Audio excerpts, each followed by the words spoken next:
मायावती जी जिंदाबाद, जिंदाबाद जिंदाबाद, बहन कुमारी मायावती जी जिंदाबाद, जिंदाबाद जिंदाबाद, बहन कुमारी मायावती जी जिंदाबाद, जिंदाबाद जिंदाबाद, बहन कुमारी मायावती जी जिंदाबाद, जिंदाबाद जिंदाबाद, बहुजन समाज पार्टी जिंदाबाद, जिंदाबाद जिंदाबाद, आदरणीय बहन कुमारी मायावती जी जिंदाबाद, जिंदाबाद जिंदाबाद, आदरणीय बहन कुमारी मायावती जी जिंदाबाद। जिंदाबाद जिंदाबाद, बाबा साहेब अमर रहे, अमर रहे अमर रहे, बाबा साहेब अमर रहे, अमर रहे अमर रहे, मान्यवर कांशी राम साहब अमर रहे। अमर रहे अमर रहे, बहन जी आप संघर्ष करो, हम आपके साथ हैं, बहन जी आप संघर्ष करो, हम आपके साथ हैं, बहन जी आप संघर्ष करो। हम आपके साथ हैं, देश की मजबूरी है, बहन जी जरूरी है, देश की मजबूरी है, बहन जी जरूरी है, देश की मजबूरी है, बहन जी जरूरी है, देश को बचाना है, बहन जी को लाना है, देश को बचाना है। बहन जी को लाना है, बहन कुमारी मायावती जी जिंदाबाद, जिंदाबाद जिंदाबाद, बहन कुमारी मायावती जी जिंदाबाद। जिंदाबाद जिंदाबाद, बाबा साहब अमर रहे। अमर रहे अमर रहे। धन्यवाद। जय भीम।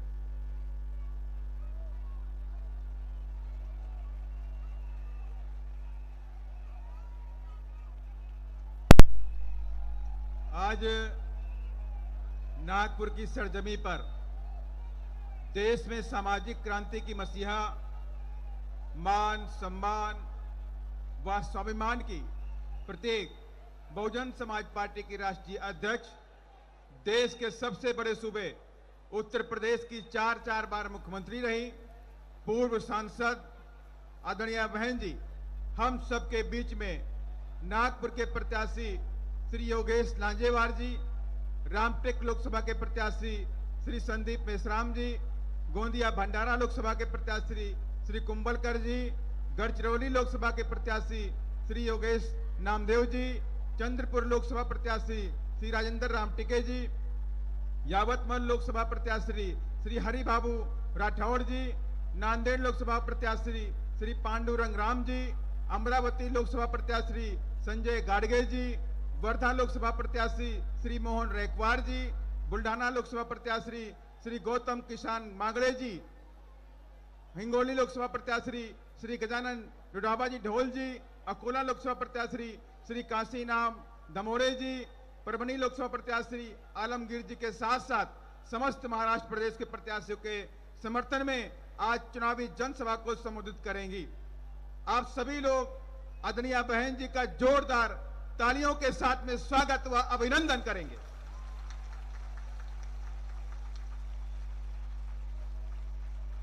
अब पार्टी के वरिष्ठ पदाधिकारीगण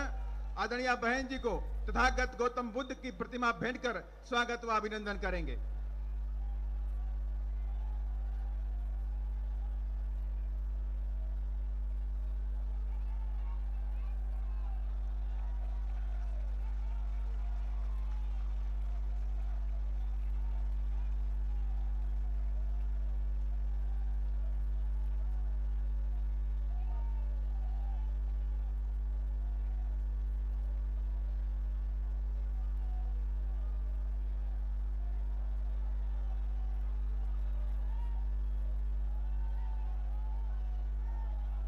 अब मैं आदरणीय बहन जी से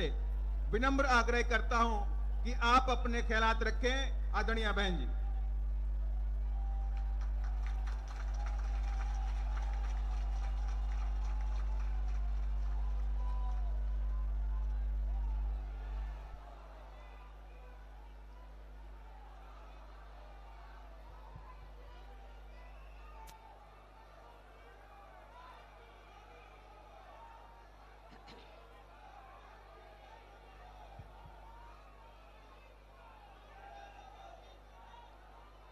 बीएसपी की इस चुनावी जनसभा में इकट्ठा हुए पार्टी के सभी छोटे बड़े पदाधिकारी एवं कार्यकर्तागण, आज आप लोग देश में व यहाँ आपके महाराष्ट्र प्रदेश में भी लोकसभा के लिए हो रहे आम चुनाव में आपके नागपुर लोकसभा व इससे लगी अन्य लोकसभा की सीटों से भी चुनाव लड़ रहे अपनी पार्टी के उम्मीदवारों के समर्थन में मुझे सुनने के लिए यहाँ इकट्ठा हुए हैं, तो उसके लिए मैं आप सभी लोगों का हार्दिक दिल से आभार प्रकट करती हूँ। हालांकि मुझे ये बताया गया कि कल आपके नागपुर और आसपास के इलाकों में मौसम बहुत ज़्यादा खराब था, आंधी तूफान आया हुआ था, बरसात आई हुई थी, आप लोग घबरा रहे थे कल लोग कैसे इधर आ पाएंगे, लेकिन कुदरत ने आपकी मदद की और आज मौसम काफ़ी हद तक अच्छा रहा और आप लोग आज बड़ी तादाद में मुझे सुनने के लिए आए हैं। वैसे आप लोगों को ये मालूम है कि हमारी पार्टी ये चुनाव कांग्रेस, बीजेपी व अन्य किसी भी विरोधी पार्टी के साथ मिलकर नहीं, बल्कि अकेले ही खासकर यहाँ अपने गरीबों, मजदूरों, दलितों, आदिवासियों, पिछड़े वर्गों, मुस्लिम व अन्य अक़लियतों के बलबूते पर ही ये चुनाव लड़ रही है। और इनमें से पार्टी से जुड़े ये लोग अपनी पार्टी के उम्मीदवारों को जिताने में पूरे जी जान से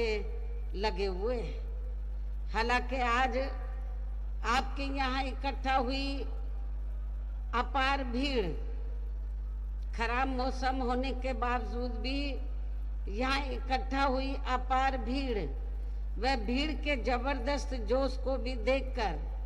अब मुझे ये काफी हद तक भरोसा हो गया है कि इस बार आप लोग इस चुनाव में यहाँ अपने प्रदेश से अपनी पार्टी का बेहतर रिजल्ट जरूर लाएंगे। इसके लिए अब मैं आप लोगों का ध्यान कुछ जरूरी बातों की तरफ दिलाना चाहती हूँ और इस संबंध में मैं विशेषकर कांग्रेस, बीजेपी व इनके अन्य सभी सहयोगी पार्टियों के बारे में ये कहना चाहूँगी कि आज़ादी के बाद शुरू में केंद्र व देश के अधिकांश राज्यों में भी ज़्यादातर सत्ता यहाँ कांग्रेस पार्टी के ही हाथों में केंद्रित रही है, किंतु इनकी अधिकांश मामलों में रही गलत नीतियों एवं गलत कार्य प्रणाली आदि की वजह से ही फिर इस पार्टी को केंद्र व काफी राज्यों की भी सत्ता से बाहर होना पड़ा है और यही स्थिति इनकी सहयोगी पार्टियों की भी बनी रही है, जिसके कारण ही पिछले कुछ वर्षों से बीजेपी व इनके सहयोगी दल केंद्र व अधिकांश राज्यों की भी सत्ता में काबिज हो गए। कांग्रेस पार्टी की गलत नीतियों व कार्यशैली की वजह से ही आप लोगों को ये मालूम है कि हमें बहुजन समाज पार्टी बनाने की भी जरूरत पड़ी है। यदि कांग्रेस पार्टी कमजोर तबके के लोगों का पूरी ईमानदारी निष्ठा से भला करती, उनको भारतीय संविधान के तहत जो दिए गए कानून है उनका पूरा लाभ उनको देती, तो शायद हमें बहुजन समाज पार्टी को बनाने की जरूरत नहीं पड़ती।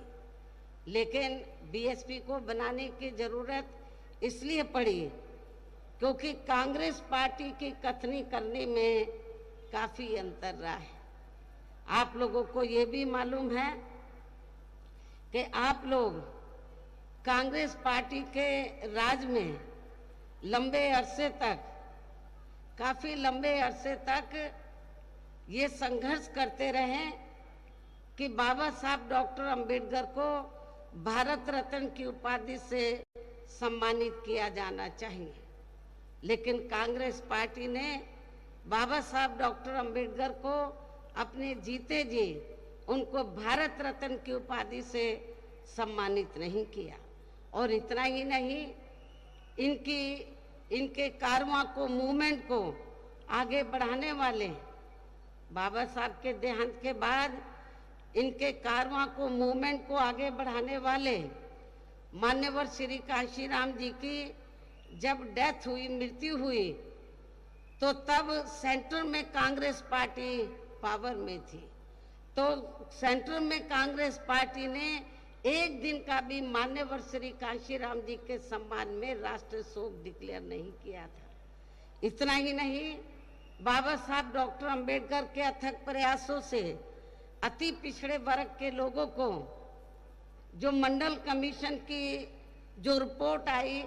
उसके तहत जो उनको आरक्षण का लाभ मिलना चाहिए था, तो कांग्रेस पार्टी की सरकार ने सेंटर में अपनी हुकूमत के दौरान मंडल कमीशन की रिपोर्ट को भी लागू नहीं किया, जिसके कारण पिछड़े वर्ग के लोगों को आरक्षण का पूरा लाभ नहीं मिल सका। बहुजन समाज पार्टी के ही अथक प्रयासों से, संघर्ष के कारण ही फिर मंडल कमीशन की रिपोर्ट जब कांग्रेस सेंटर से बाहर हुई और श्री बीपी सिंह की सरकार बनी, तब ये मंडल कमीशन की रिपोर्ट लागू हुई थी। और उसके लिए बहुजन समाज पार्टी को काफी संघर्ष करना पड़ा था। पहली बार बीएसपी के कुछ एमपी जीत कर आए थे 1989 में, मैं खुद भी जीत कर आई थी। श्री बीपी सिंह चाहते थे कि हम आपका समर्थन चाहते हैं बीएसपी का, और मान्यवर श्री कांशीराम जी को उन्होंने ये कहा कि आप जो भी मंत्रालय मायावती को देना चाहते हैं, हम देने के लिए तैयार हैं, लेकिन आप हमें समर्थन दे दीजिए। तो हमने उस समय श्री बीपी सिंह को ये कहा कि हमें कोई मंत्री पद या बड़ी कुर्सी आदि नहीं चाहिए, हमारी केवल दो ही मांगे हैं,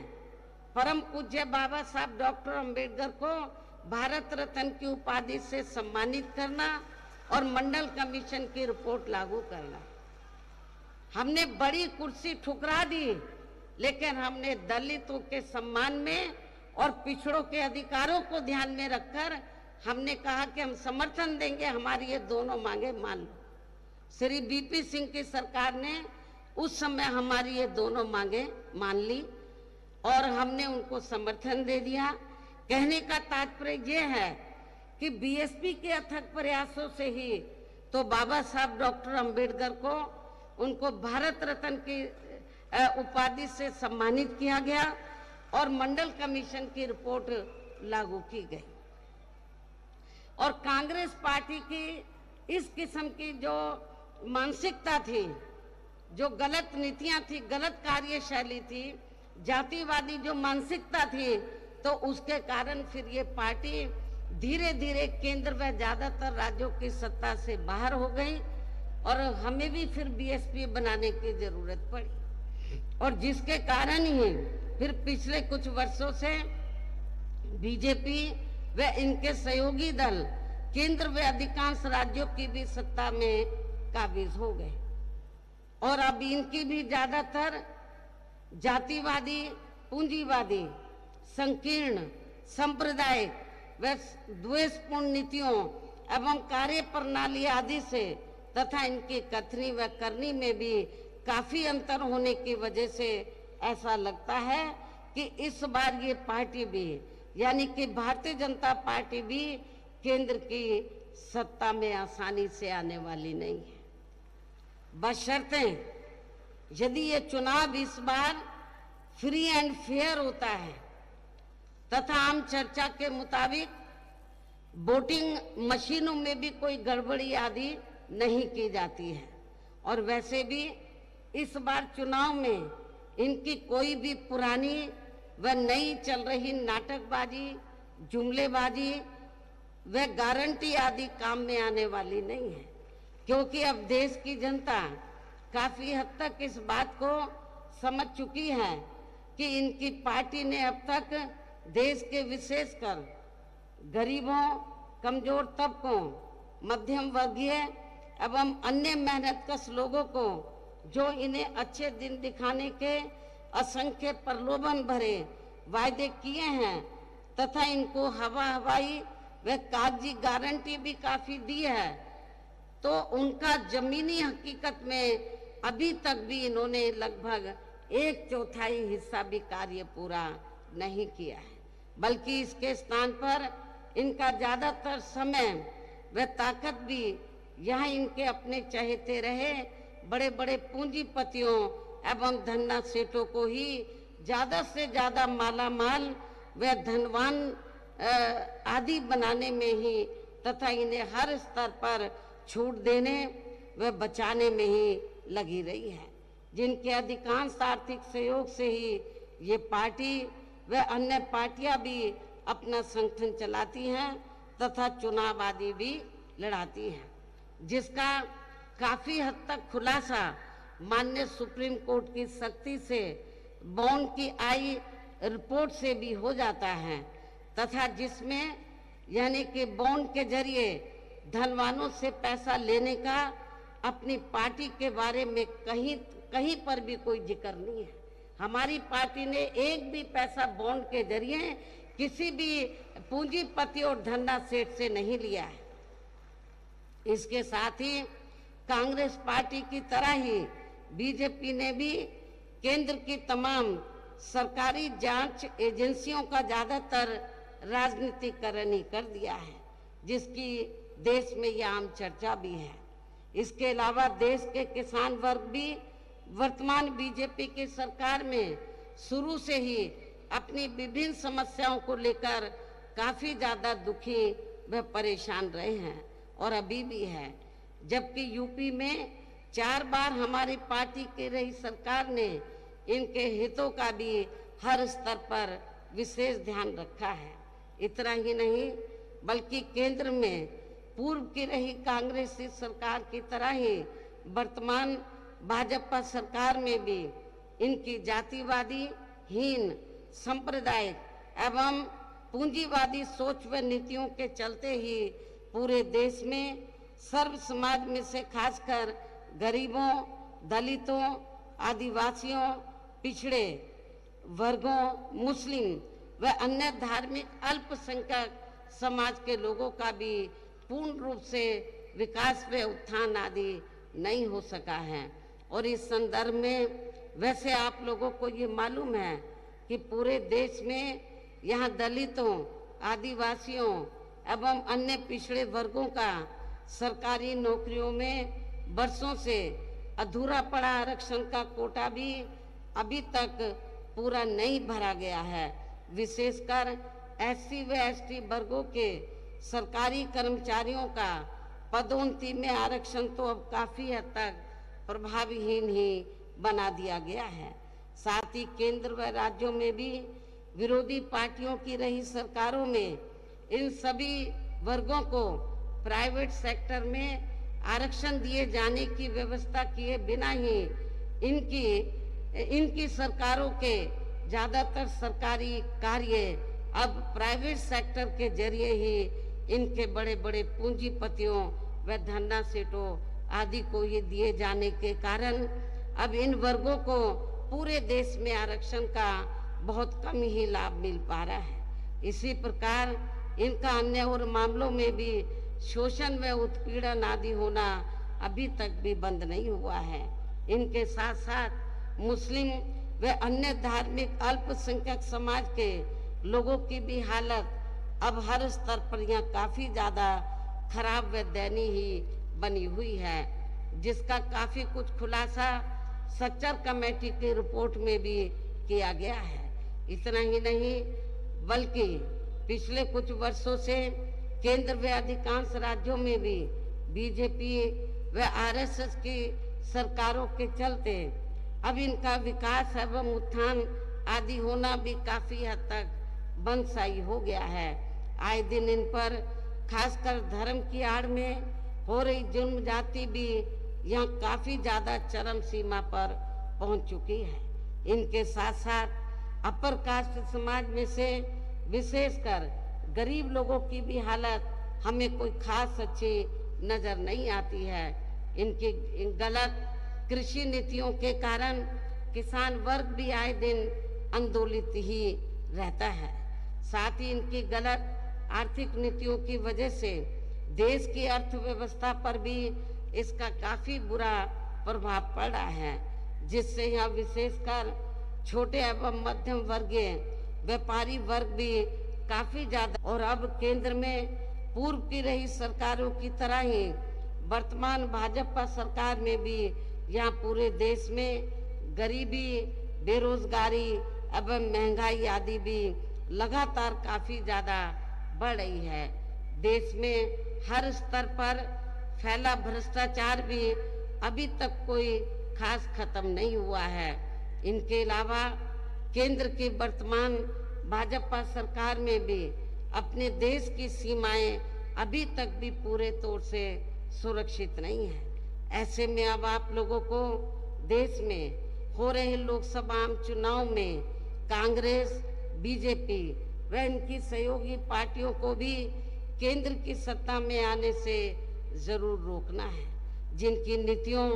व कार्यशैली आदि को आप लोग काफी हद तक आजमा भी चुके हैं। और अब ये विरोधी पार्टियां किस्म किस्म के साम, दाम, दंड भेद आदि अनेकों हथकंडे इस्तेमाल करके केंद्र की सत्ता में आने की पूरी कोशिश में लगे हैं, जिनसे अपनी पार्टी के लोगों को हर स्तर पर काफी ज्यादा सावधान रहना है। और इस मामले में विरोधी पार्टियां अपने अपने पक्ष में हवा बनाने के लिए खासकर मीडिया, ओपिनियन पोल व सर्वे आदि का जो बड़े पैमाने पर इस्तेमाल कर रही हैं, तो उनसे पार्टी के लोगों को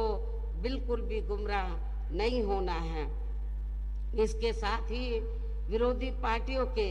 विभिन्न रूपों में जारी किए गए इनके हवाई व प्रलोभन भरे चुनावी घोषणा पत्रों एवं वायदों आदि के बहकावे में भी अपनी पार्टी के लोगों को कतई नहीं आना है, जिन्हें ये पार्टियां चुनाव खत्म होने के बाद ज्यादातर अमल में नहीं लाती हैं, और अब जिन पर से देश की जनता का अधिकांश विश्वास ही उठ गया है। यही खास वजह है कि हमारी पार्टी किसी भी चुनाव में अपनी पार्टी का कोई भी चुनावी घोषणा पत्र आदि जारी नहीं करती है। वैसे भी हमारी पार्टी किसी भी मामले में कहने में बहुत कम बल्कि कार्य करके दिखाने में ही ज्यादा विश्वास रखती है। और इस बात का सबसे बड़ा सबूत यह है कि उत्तर प्रदेश में 4 बार हमारी पार्टी के नेतृत्व में रही सरकार ने चुनाव में पार्टी के बिना जारी किए गए घोषणा पत्र के ही प्रदेश व आम जनहित में काफी कुछ ऐतिहासिक कार्य करके दिखाए हैं, जिनकी अब देश में अधिकांश पार्टियों की सरकारें काफी नकल भी कर रही हैं।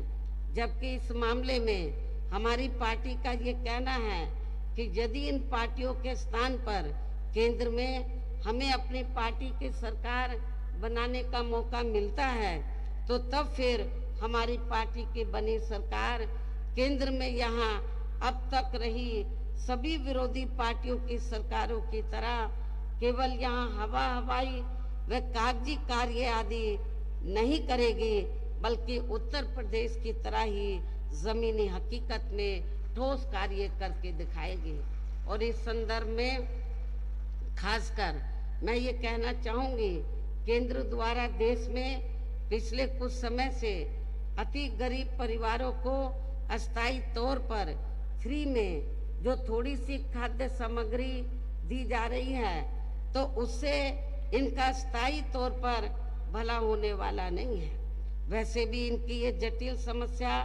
देश में हर हाथ को काम देने से ही केवल दूर हो सकती है, जिसकी तरफ हमारी पार्टी की बनी सरकार विशेष ध्यान देगी। साथ ही देश में अब आए दिन बढ़ रही गरीबी, बेरोजगारी व महंगाई काफी ज्यादा त्रस्त है, परेशान है, जिसे भी आर्थिक नीतियों में तब्दीली करके जरूर दूर किया जाएगा। धर्म की भी आड़ में पिछले कुछ वर्षों से खासकर मुस्लिम समाज के लोगों का द्वेष की भावना से जो इनका काफी शोषण व उत्पीड़न आदि किया जा रहा है, तो ये भी देश के लिए अति चिंता की बात है। इसे भी जरूर रोका जाएगा और ये सब हमने अपनी यूपी की रही सरकार में कतई भी नहीं होने दिया है। इसके अलावा हमने यूपी में सर्व समाज में से खासकर गरीब एवं बेरोजगार लोगों को अपने पैरों पर खड़ा करने के लिए अनेकों ठोस कदम उठाए हैं, जिनको फिर सरकार बनने पर प्राथमिकता दी जाएगी। कहने का तात्पर्य ये है कि देश में इस समय हो रहे लोकसभा चुनाव में विरोधी पार्टियों के जारी किए गए उनके हवाई व प्रलोभन भरे चुनावी घोषणा पत्रों आदि के बहकावे में अब यहाँ खासकर देश के अति गरीबों, मजदूरों, बेरोजगारों एवं अन्य जरूरतमंद लोगों को बिल्कुल भी नहीं आना है। और अब इन्हें ऐसी सभी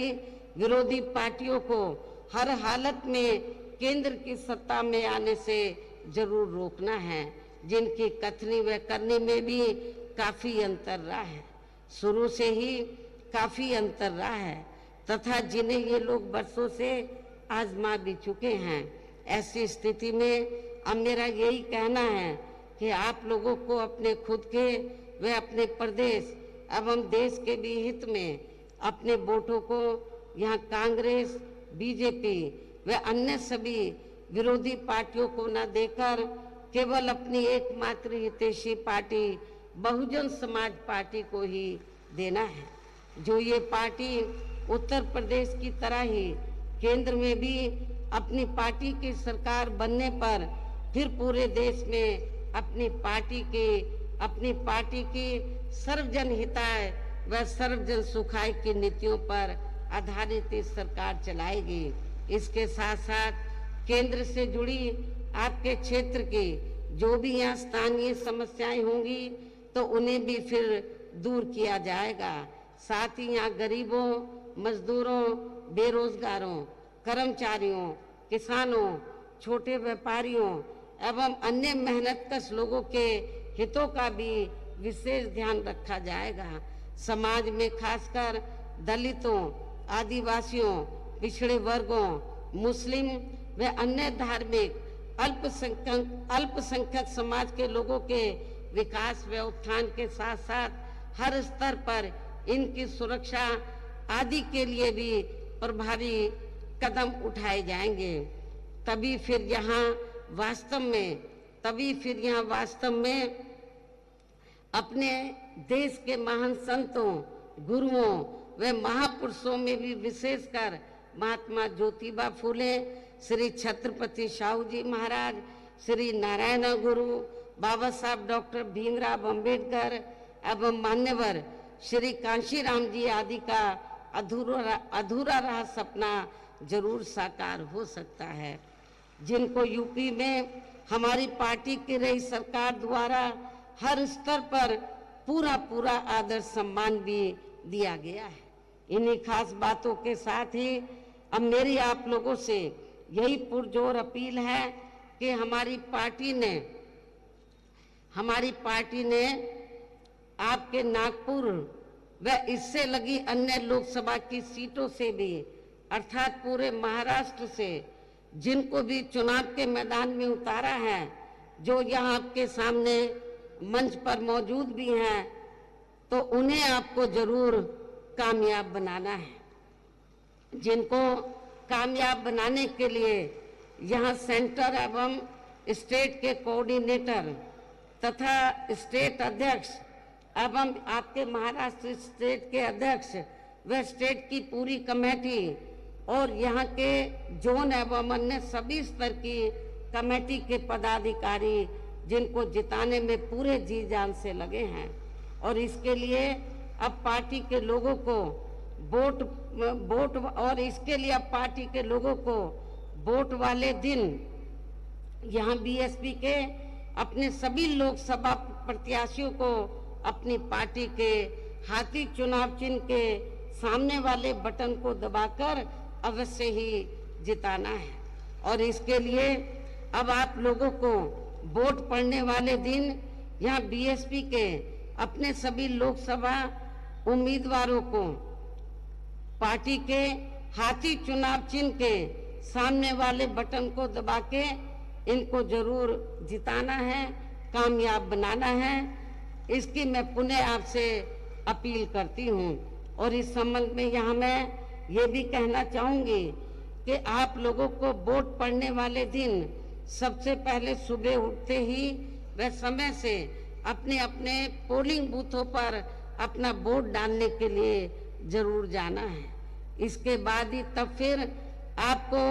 अपना अन्य कोई कार्य करना है। और इस मामले में हमारी महिलाएं भी अपने पुरुषों से पीछे नहीं रहेंगी, जो आज जो वोट वाले दिन पुरुषों से बढ़ चढ़कर आगे बढ़ चढ़कर अपने अपने पोलिंग बूथों में अपने उम्मीदवारों को पोलिंग बूथों पर अपने उम्मीदवारों को वोट डालेंगी। इसके साथ साथ आपका ये भी पूरा प्रयास होना चाहिए कि आपके अपने अपने पोलिंग बूथों का कोई भी वोट पड़ने से ना रह जाए, अर्थात अपनी पार्टी का एक एक वोट समय से जरूर पड़ जाना चाहिए। और अब मैं अंत में पुनः यहाँ अपनी पार्टी के सभी उम्मीदवारों को जो यहाँ मंच पर मौजूद हैं, अपनी पार्टी के इन सभी उम्मीदवारों को पार्टी के हाथी चुनाव चिन्ह के सामने वाले बटन को दबा के उन्हें भारी वोटों के अंतर से जिताने की अपील के साथ ही अब मैं अपनी बात यहीं समाप्त करूं। लेकिन इससे पहले मैं ये भी कहना चाहूंगी कि परम पूज्य बाबा साहब डॉक्टर अंबेडकर ने अपने जीते जी महाराष्ट्र में उनका, वैसे तो पूरे देश के लिए उन्होंने काम किया,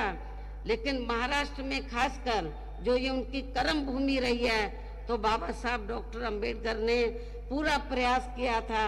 कि आप महाराष्ट्र सेंटर के साथ साथ खासकर महाराष्ट्र स्टेट की पॉलिटिकल पावर की मास्टर की आप लोग अपने हाथ में लें। लेकिन उनके जीते जी आप लोग इसमें कामयाब नहीं हो सके। उनके देहांत के बाद फिर इनके कारवां को, अधूरे पड़े कारवां को मान्यवर श्री कांशीराम जी ने तो मंजिल तक पहुंचाने का पूरा अथक प्रयास किया। इत्तेफाक से मान्यवर श्री कांशीराम जी की ये भी महाराष्ट्र की कर्म भूमि रही। उन्होंने पूना से इस मूवमेंट को शुरू किया, पूरे महाराष्ट्र में लेकर गए, पूरे देश में लेकर गए, बहुत मेहनत की उन्होंने। लेकिन उनके जीते जी आप लोगों ने उनको निराश ही रखा, बाबा साहब को भी निराश किया, मान्यवर श्री कांशीराम जी को भी निराश किया। अब दोनों हमारे बीच में नहीं है। मेरे आप लोगों से पुरजोर अपील है कि यदि आप लोग वास्तव में परम पूज्य बाबा साहब डॉक्टर भीमराव अंबेडकर और मान्यवर श्री कांशीराम जी के आप सच्चे अनुयायी हैं, तो जो गलतियां अभी तक आप लोगों ने की हैं उसमें सुधार लाकर आप लोग उनके अधूरे पड़े कारवां को जरूर आप लोग पूरा करेंगे। अभी मौका मिल रहा है, आप पूरे देश में लोकसभा का आम चुनाव हो रहा है, आपके महाराष्ट्र जिसके तहत आपके महाराष्ट्र स्टेट में भी हो रहा है। मेरी आप लोगों से पुरजोर अपील है, खास तौर से नागपुर विदर्भ के लोगों से और इस क्षेत्र के लोगों से, वैसे तो पूरे महाराष्ट्र के लोगों से पुरजोर अपील है कि आप लोग जो कुछ कार्य आप लोग उनके जीते जी नहीं कर सके, कम से कम आप लोग अब उनके देहांत के बाद तो ये कार्य जो उनकी दिली तमन्ना थी इसको जरूर पूरा करें और इस चुनाव में आप लोग जरूर अच्छा रिजल्ट लाएं। तो यही हमारे इन दोनों महापुरुषों के प्रति आपकी सच्ची श्रद्धा भी होगी। तो इन्हीं जरूरी बातों के साथ ही अब मैं पुनः अपनी पार्टी के सभी उम्मीदवारों को पार्टी के हाथी चुनाव चिन्ह के सामने वाले बटन को दबाकर इनको भारी वोटों के अंतर से जिताने की पुरजोर अपील करते हुए अपनी बात यहीं समाप्त करती हूँ। जय भीम, जय भारत।